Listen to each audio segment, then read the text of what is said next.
talking about your work with the church. You couldn't just be one of these ladies that lunched and went out on bicycles and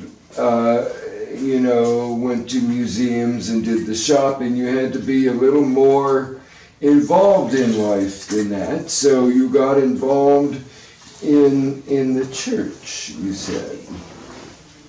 Well, that was called a revisor, the conference minister, and he said, would you consider the inner city? And I had never thought much, but I had done some volunteer work at Fellowship Center. Mm-hmm. So I said, I'll give it a try. And so he gave my name to a young minister who just out of seminary pretty much. He interviewed me, but he was part of two churches, a Presbyterian and the UCC were in a neighborhood of transition from white to black. Okay. And I did, so after the interview with the two churches, I can't think of his name now, I know it as well as my own. Anyway, he asked about the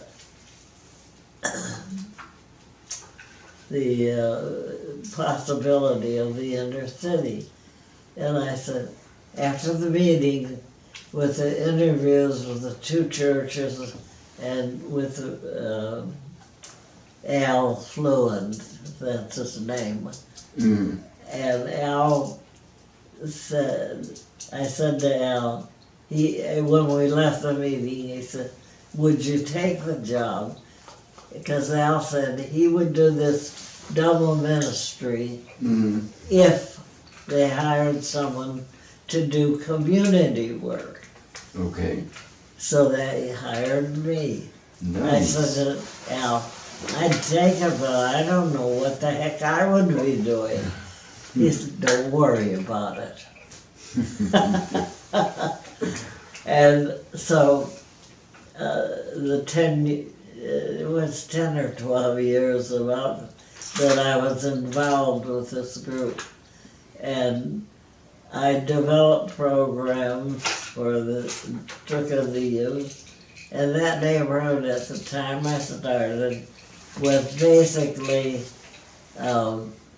Mexican and Caucasian, and it was, St. Louis was difficult to figure because they had problems at the time of the Civil War. Who are they for?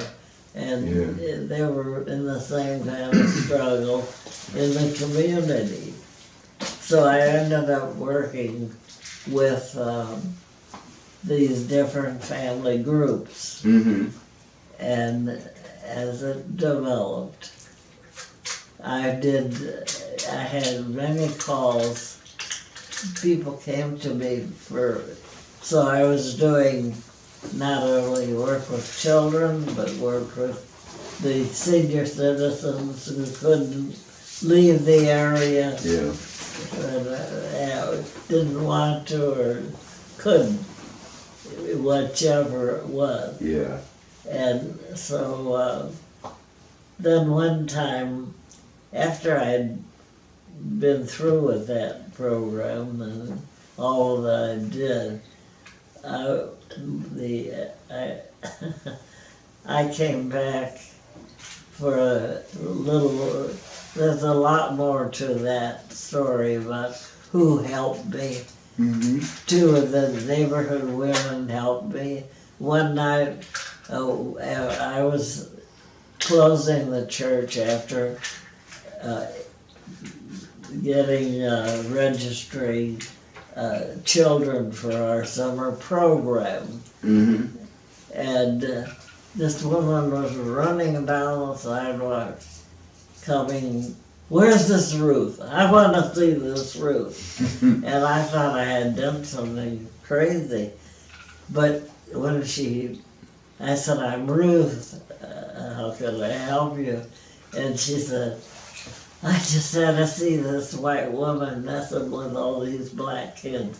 Because by then it was A different dynamic in the neighborhood, yeah. and Yeah. all it was a mother checking on her children. Mm-hmm. And the thing any normal mother would want to do. Know that their children are safe around the people they're around. And she became very cooperative. And I already had 2 of the neighborhood women who had kids in my program working with me as volunteers. But in the summer program, we deemed kind of, what do you call it,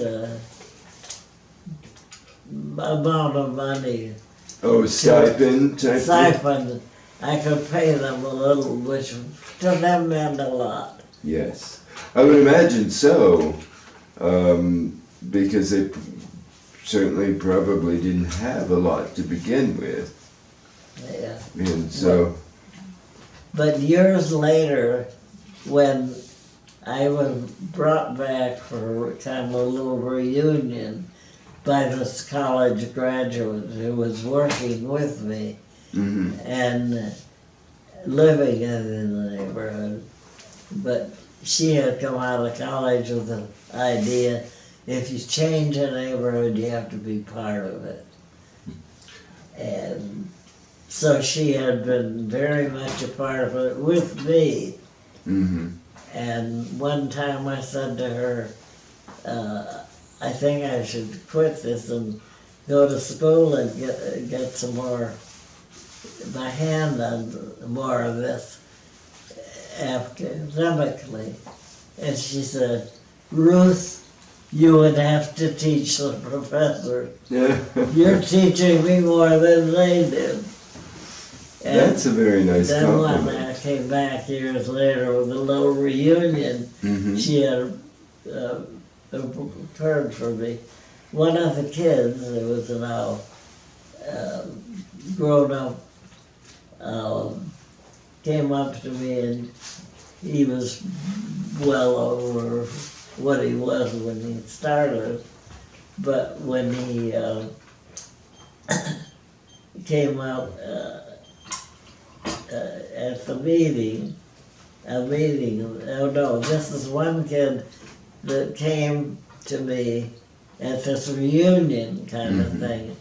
And "Ruth, how did you find this church?" And I said, "God opened a door and I walked through it."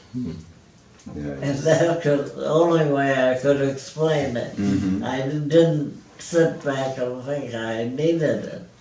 But anyway, then later at a meeting at the Presbyterian Church here in Yucca Valley, I was chatting with some of Wayne's friends, and she asked me what I did. Well, a lot of questions, and I told her, and she said, "You're doing social work."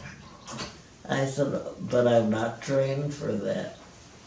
"Doesn't matter, you're doing it." Yeah.